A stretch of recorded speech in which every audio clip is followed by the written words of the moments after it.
What do you think separates this from this? Exactly what you're thinking. Dopamine. Dopamine is why crows can solve complex puzzles, but pigeons can't. But when you overload your brain with porn, it rewires you to crave easy dopamine instead of real rewards. The cost? Brain fog, lower motivation, and a weaker you. In this video, I'll give you a step-by-step plan to reset your brain in just 24 hours. The first thing we need to understand is that dopamine is actually one of 3 chemicals in your brain that contribute to porn addiction. The fastest way to reset your brain is to get all 3 of these chemicals back in order. And the good news is we can do this without any pharmaceutical interventions. Now, before we dive in, let me give you 2 quick guidelines that will help you in resetting your brain as effectively as possible. The sooner you implement this protocol I'm about to show you post-relapse, the better. Second, a brain circuit can only rewire when it's active. In other words, you can't just watch this video and move on. You have to act on the information we're going to discuss today. That's what will actually reset the brain. So as we go through each neurochemical, I'm going to give some suggested activities to rebalance this chemical in your brain. What I want you to do is to pick one specific activity for each neurochemical so that by the end of this video, you have a complete protocol to follow post-relapse. Let's kick this off with the big one, dopamine. Most people get dopamine and porn addiction wrong. See, when you hear these 2 words together, you think, oh yeah, I watch porn and watching the porn gives me this big hit of dopamine. And while there is truth to that statement, that's not really the important part of dopamine for addiction. Dopamine is not about getting pleasure, it's about seeking pleasure. It's the thrill of the chase that starts the dopamine train. The reality is, it was hours, probably days, where dopamine was dripping in your brain that eventually led to the relapse. Dopamine is what keeps us in pursuit of pleasure, and it's this pursuit that we become addicted to. So it's not actually about watching porn per se, it's about the lead up. Now, when it comes to resetting your brain, there's something very important you need to understand. When you truly relapse from watching pornography and you have a physical release, your body experiences a drop in dopamine below baseline. And this below baseline drop in dopamine is very uncomfortable for your brain. So it does everything it can to get the dopamine levels back up to normal again. This is why after a relapse, you might feel disgusted with yourself and you vow to never do it again. And then just a couple minutes later, you suddenly feel the pull and the temptation to repeat the cycle all over again. So how do we reset the dopamine in your brain? Well, within the first 24 hours after a relapse, we really just want to do one simple thing, and that is change your environment and avoid the environment that you had the relapse in. So if you watched on your phone in your bedroom, sure, you can't necessarily avoid your bedroom, but you can keep your phone outside of the bedroom. And that separation alone to avoid you being in your bedroom again with your phone is going to make a massive difference. Now, more importantly, what you actually need is a go-to place where you can relax, you can breathe, and you can clear your mind. Your brain is going to be all over the place post-relapse. And the quicker that you can settle and stabilize and slow things down, the more likely your brain is to effectively replenish dopamine just to baseline, which is kind of where we want it to be. So I want to ask you, what is that place for you? What's that go-to place where you know you can settle, you can recalibrate, and you can get everything back to baseline?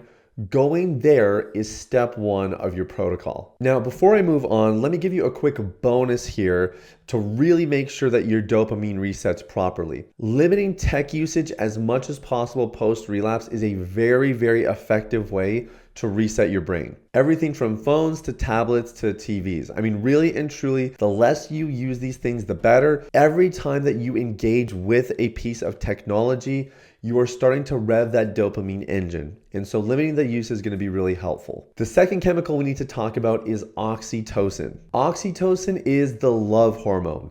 It's released in our bodies when we experience moments of strong bonding. So things like a mom nursing a child or an orgasm. If you ever wonder why you go back to the same sites, the same genres, and the same actresses or actors, it's because oxytocin is at play in your porn use. There is bonding taking place when you view porn, and that's what keeps you coming back. Now, pornography messes with our oxytocin because porn is fast food intimacy. It kind of gives the illusion of connection and bonding, but then our brain and our body can both at the same time identify that this is not legitimate connection. So we end up with a surge of oxytocin when we have a release during a relapse, and that kind of keeps us bonded to some of the elements of our experience. And then at the same time, our brains and our bodies feel incredibly disconnected, lonely, and shameful post-relapse. So the way that we account for this discrepancy in oxytocin that exists in our brain when we have a relapse is one simple word. We want to connect. Now, this is going to look different for everybody, but let me give you some examples of what it might mean to connect post-relapse. It might look like reaching out to a friend or an accountability partner. It might look like going on a forum and sharing about your experience online with other people who get it. It might mean talking to a leader or a mentor or a pastor. Going somewhere where you can confess what you've done. Praying or journaling is another really powerful way to connect with yourself, and if you're faith-based, to connect with God. Essentially, what you're looking for is any kind of activity that you know is going to help you form meaningful connection quickly. Some people call this an SOS, just having somebody you can reach out to let them know, hey, I need some help. Can you call me? Can you text me? Can we have a conversation? And can we connect? Because that connection is going to settle your brain down. It's going to release proper oxytocin, and it's going to help you at a psychological level feel way less drawn to relapse or to binge again. Now, the last neurochemical we need to talk about is serotonin. This is a pleasure chemical that has to do with fulfillment, and it is at play when you watch pornography as well. Ideally, we want to have serotonin being released in our brain when we experience things that are actually healthy and meaningful in our lives. So post-relapse, one of the best things you can do for the serotonin levels in your brain is to find things that give you more fulfillment at a deeper level. I've given you some examples of how you can connect meaningfully with another person. Now it's time for you to form step 2 of your protocol. What is the go-to person that you are going to connect with post-relapse? And you can even get more specific and talk about how you're going to connect with them. Are you going to meet up in person, talk on the phone? Is it a text? Is it voice notes back and forth? What is that going to look like? Be specific. This is step 2 of your protocol. Now, the one thing you'll notice about this list of activities I'm about to give you that can reset the serotonin in your brain is that these are not activities that you necessarily feel like doing post-relapse. And so this is going to require a little bit of extra intentionality and a little bit of resilience, because if you do this and if you make this extra effort to reset your brain, I promise you it will be worth it. So here are some examples of some activities that can really cause a healthy release of serotonin in your brain post-relapse. Getting in nature is probably the best one. Now, whether that's being around trees, going to a park, the classic example for serotonin is watching a sunset or watching a sunrise.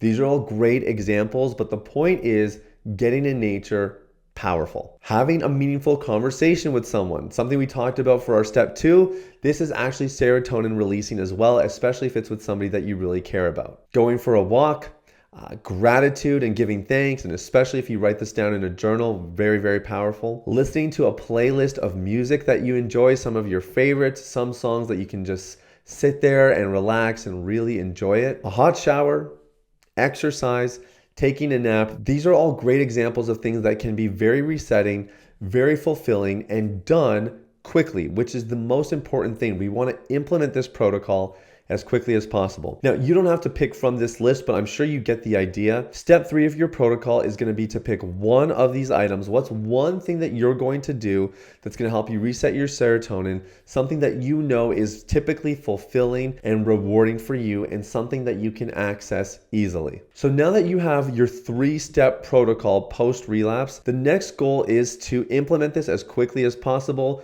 Have it written down somewhere so that you can remember it and recall it if you need it. Make sure that you follow this. Don't mix it up, don't change it, just stick to the plan. Follow these 3 easy steps. We had 2 guidelines, and I want to give you a bonus guideline as well for resetting your brain, and this one really helped me. So remember our first two guidelines. The sooner you implement this, the better. And number two is that brain circuits can only change when they're active. So you have to actually apply this process. You can't just watch the video. You can't even just write out the protocol or make the plan. Hopefully you don't catch yourself in this situation ever again, but if for whatever reason you do, implement this quickly, take action. Don't just watch this video and move on. Now, my bonus tip for you is very simple. Neurons that fire together wire together. In other words, if you couple behaviors together, your brain will start to do them automatically. That's why in the past when you've relapsed, you maybe have a habit of going into self-pity or relapsing again, or replacing porn with something else like